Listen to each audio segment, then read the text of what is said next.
So it's 2025, and for the past 10 years, the only game I've really played is League of Legends. And yes, I hear the sighs. I've made poor life decisions.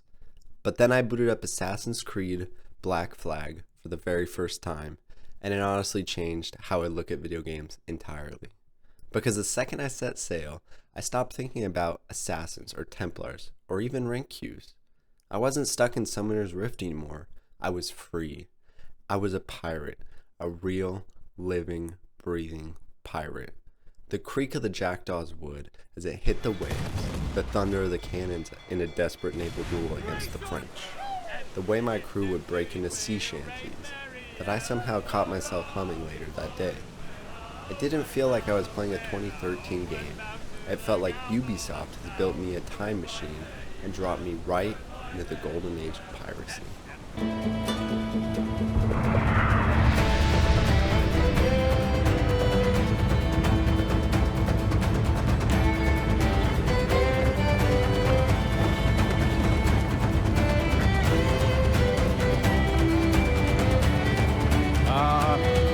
Lively Havana. I'd been here once before. It was a true... Now let's start with the real star of the game. Not Edward, not Blackbeard, not even the Caribbean itself. The Jackdaw. This ship is your best friend, your weapon, your home, your freedom. From the very first time you take the wheel, Black Flag makes sure you understand that it isn't just a way to travel between islands. This is the heart of the entire game. And the combat is incredible. Broadside cannons slamming into enemy holes, chain shots ripping sails into shreds, mortars raining down like the wrath of Poseidon himself. Every encounter feels cinematic, like you're playing through your own Pirates of the Caribbean set. What makes it even better is the unpredictability. One moment, you're chasing a fat merchant ship, dreaming of the upgrade materials it's carrying. The next, a storm rolls in. Waves taller than buildings crash over your deck, and the crew is screaming as lightning splits the sky. You're not just a fighting ship, you're fighting the sea itself. And the upgrades keep the system fresh. Want more cannons? Done.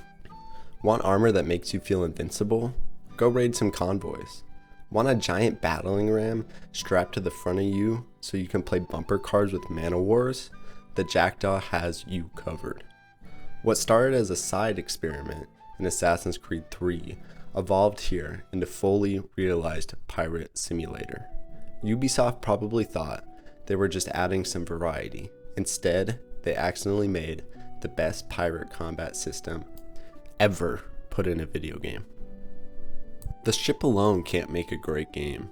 For that, you need a captain. The Black Flag gave us one of the franchise's most unique protagonists, Edward Kenway. Unlike other games, where the story starts with a noble assassin guided by duty or honor, he's just a guy, a broke, ambitious, slightly selfish guy who sees piracy as his ticket to wealth and glory. And honestly, that's what makes him interesting. He's not special, he's not chosen, he's not even particularly moral. He's a man chasing gold and recognition in a world that eats men like him alive. What makes Edward's story work is how it evolves. At first, he's just stumbling into the Assassin's Templar because it looks profitable. But as time goes on, the weight of his choices catch up to him. His crew, his friends, his allies. One by one, they fall. The supporting cast sells it even harder. Blackbeard, terrifying and brilliant. Charles Vane, absolute chaos that you get to see unravel right in front of your eyes. Mary Read, iconic. These characters don't feel like NPCs, they feel like legends whose time is running out. Edward's journey is about the cost of ambition. The pirate dream isn't suitable, and by the time Edward realizes it, it's too late. What started as a lighthearted romp across the Caribbean quietly transforms into a story about loss, regret, and the hollowness of chasing only wealth. For a game about harpooning whales, taking down ships, and stealing rum, it's surprisingly deep. Of course, a hero, or in Edward's case, a reluctant hero, is only as compelling as the villain he faces. and Black Flag has some of the most interesting antagonists in the series. There's Woodes Rogers, who on paper is not flashy. He's not swirling swords or crackling in a lair. He's a politician, a man of order, sent to bring law to the chaos of NASA. But that's exactly why he works. Rogers isn't fighting Edward directly. He's fighting the very idea of piracy. He represents the inevitable end. The world simply must not tolerate piracy for forever. Then you've got Lorendo, the Spanish governor and Templar puppet master. He's the perfect shadow in the background villain, calculating, manipulative, and always 2 steps ahead. Unlike Rogers, who's pragmatic, Torres embodies the larger assassin versus Templar struggle. He doesn't care about Edward's personal story, he cares about control, about bending the world to order. But the best part about Black Flag's villains is that it doesn't come only from the outside. Sometimes the most dangerous people in Edward's life are his so-called allies. Charles Vane is a perfect example. He's wild, unpredictable, and terrifying because he isn't just a rival, he's a mirror, an idea of what Edward could become with his own choices. Even Edward himself flirts with being the villain at times. His greed and recklessness hurts people close to him, and part of what makes the game so compelling is how often he's forced to wonder. The villains of Black Flag aren't just there to twirl mustaches. They're a symbol of law, chaos, and ambition, the very forces tearing apart the golden age of piracy. And watching Edward struggle against them makes his journey not just a pirate story, but a human one. And you thought I could forget about Bartholomew Roberts. Not today. If Woodes Rogers is the cold protagonist, Torres is the shadowy manipulator, and Vane is the chaotic mirror, then Roberts is the supervillain, the big bad who feels larger than life. Roberts is fascinating because he's not driven by money or order or even chaos. He's driven by a vision. He doesn't just want control like the Templars or freedom like the pirates. He wants power, and he has the charisma and cunning to actually pull it off. What makes Roberts such a great protagonist is how he gets under Edward's skin. While Rogers and Torres represent external threats, Robert feels personal. He doesn't just oppose Edward, he tempts him, manipulates him, and pushes him into deeper greed and obsession. In many ways, Robert is the dark reflection of Edward, a man who has taken the same hunger for wealth and turned it into something almost mythical. When Edward finally faces him, it isn't just another assassin versus Templar showdown. It's Edward confronting the monster he could have become if he never changed. That's what makes Robert such a powerful villain. He's not just a man, he's an idea. The idea of ambition, unchecked, for greed. And by defeating him, Edward isn't just stopping another Templar plan.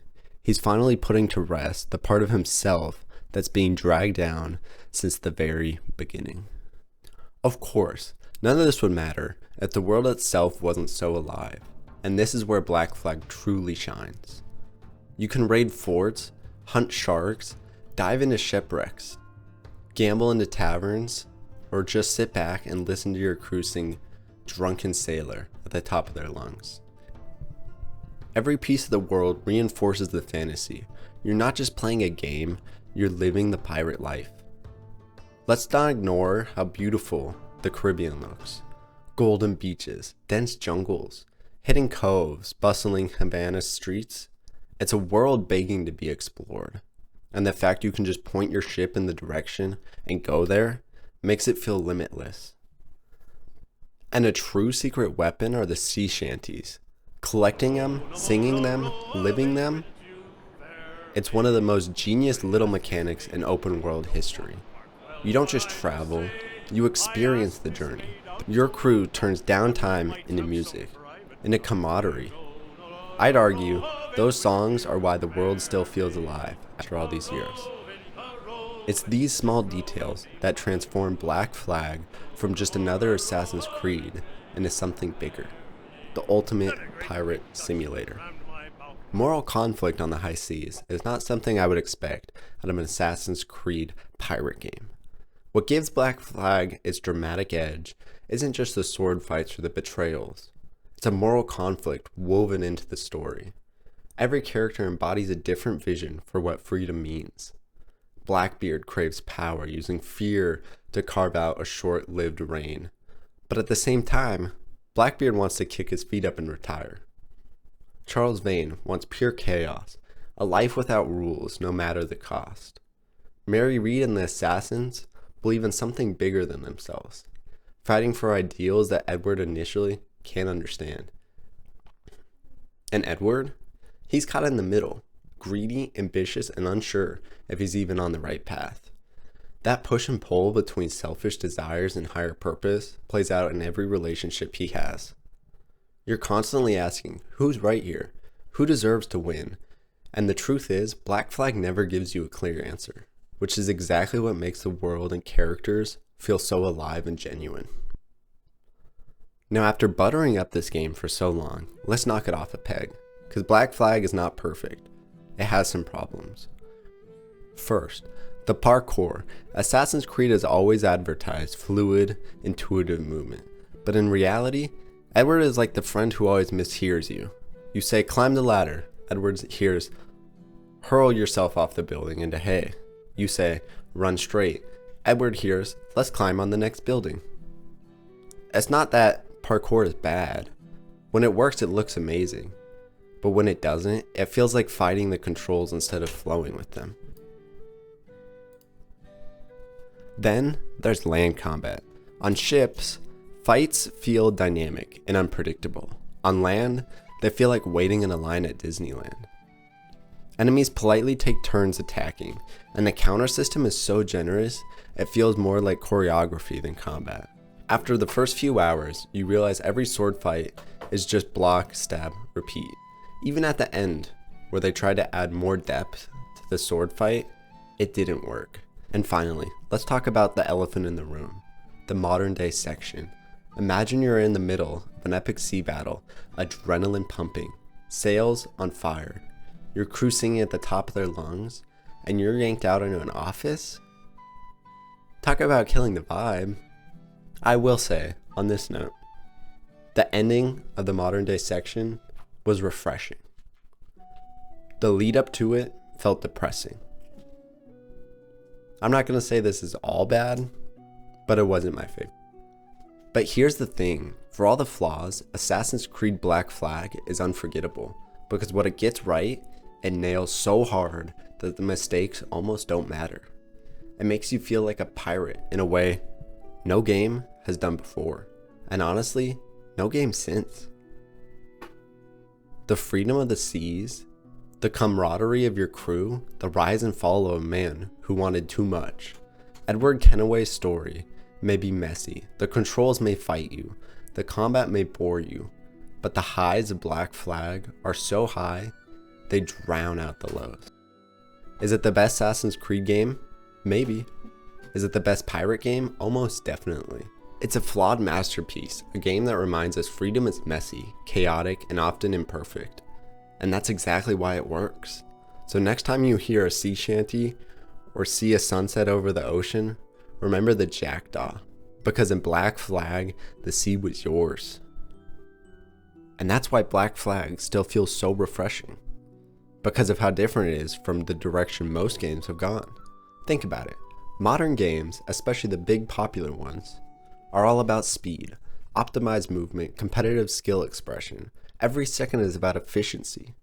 You can shoot faster, you can move cleaner, play harder. Games are measured by how well you can master mechanics, shave off seconds, and dominate lobbies. Don't get me wrong, there's value in that. It's fun to push yourself, to grind, to improve. But Black Flag asks something very different of you. It doesn't want you to be efficient.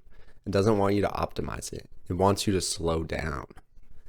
It wants you to stand at the helm, point your ship towards the horizon, and just sail. It wants you to sit back and let the sea shanties wash over you. Maybe that's why the ending sticks with us so much. After all the chaos, all the battles, all the laughter and loss, the final thing you hear isn't Edward's voice, it's your crew singing their last sea shanty.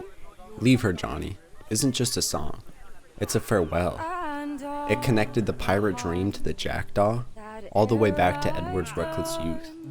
It's a reminder that the age of piracy, like every voyage, must come to an end.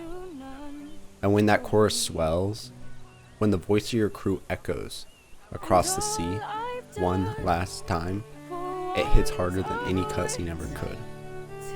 Because in that moment, you're not just leaving the game, you're leaving behind an adventure, a family, a way of life. It brings us to tears, because it's not just Edward saying goodbye, it's us.